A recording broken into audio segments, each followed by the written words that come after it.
সৃষ্টিকর্তা কাউকে ঠকান না। যাকে গায়ের রং দেননি তাকে দিয়েছেন সুন্দর চোখ, যাকে ঘন কালো চুল দেননি তাকে দিয়েছে মায়া ভরা চেহারা।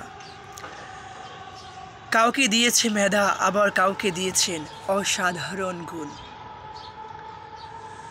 কাউকে হয়তো টাকা পয়সা কিছুই দেননি, কিন্তু দিয়েছেন ভালোবাসার অগাধ ক্ষমতা।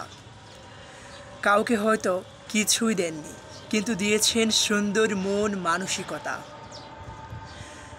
আবার কাউকে দিয়েছেন অসীম ধৈর্য, সকল পরিস্থিতি মেনে নেওয়ার অসাধারণ ক্ষমতা। কাউকে কিছুই দেননি, কিন্তু দিয়েছেন মানসিক শান্তি। সৃষ্টিকর্তা কাউকে ঠকায় না, একদিক থেকে না একদিক থেকে ঠিকই পূর্ণ করে দেয়। তাই আপনি যেমনই হন না কেন, সর্ব অবস্থায় শুকরিয়া করে বলুন আলহামদুলিল্লাহ।